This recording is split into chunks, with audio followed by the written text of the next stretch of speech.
বিভিন্ন স্থানত গলে ছাত্ৰ ছাত্ৰীসকলে এডিআৰইৰ পৰীক্ষাসমূহ কেতিয়াও অনুষ্ঠিত হ'ব সেই বিষয়েও মোক প্ৰশ্ন কৰে। আজি আমি সেই বিষয়েও এখন বৈঠক কৰিছিলোঁ।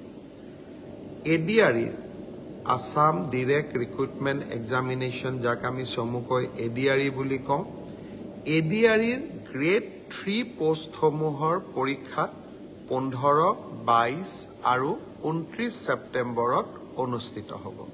মই আকৌ এবাৰ কৈছোঁ যে গ্ৰেড 3 পোষ্টসমূহৰ বাবে ইণ্টাৰভিউ 15, 22 আৰু 29 ছেপ্টেম্বৰত অনুষ্ঠিত হ'ব। এই পৰীক্ষা এইবাৰ লোকসেৱা আয়োগে পতা পৰীক্ষাৰ আৰ্হিত হ'ব।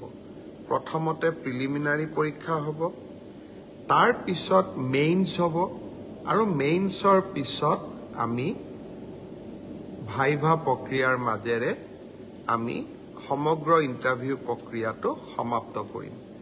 প্ৰিলিমছ এক্সাম তৃতীয় শ্ৰেণীৰ পদসমূহৰ বাবে 15, 22 আৰু 29 ছেপ্টেম্বৰত অনুষ্ঠিত হ'ব। আজি আমি জুলাই মাহত আছোঁ। মই আশা কৰিম যে আমাৰ শিক্ষাৰ্থীসকলে, চাকৰি প্ৰাৰ্থীসকলে যাতে পঢ়া শুনা আৰম্ভ কৰে। ঠিক সেইধৰণে চতুৰ্থ শ্ৰেণীৰ বাবেও আমি একেটাই ব্যৱস্থা হাতত ল'ম। প্ৰথমতে প্ৰিলিমছ, তাৰপিছত মেইনছ আৰু তাৰপিছত ভাইভা ভচি। গ্ৰেড 4 বা চতুৰ্থ শ্ৰেণীৰ পদৰো প্ৰিলিমছ 20 আৰু 27 অক্টোবৰত অনুষ্ঠিত হ'ব। আমাৰ গ্ৰেড 3ত প্ৰায় 7,500 পোষ্ট আছে আৰু গ্ৰেড 4ত প্ৰায় 4,500 বা আৰু অলপ 100-200 বেছি, ইমানখিনি আমাৰ পোষ্ট খালী হৈ আছে। এটা স্বচ্ছ নিযুক্তি প্ৰক্ৰিয়াৰ মাজেৰে আমি এই পদখিনি পূৰণ কৰিম। বিভিন্ন স্থানত গলে ছাত্ৰ ছাত্ৰীসকলে এডিআৰইৰ পৰীক্ষাসমূহ কেতিয়াও অনুষ্ঠিত হ'ব সেই বিষয়েও মোক প্ৰশ্ন কৰে।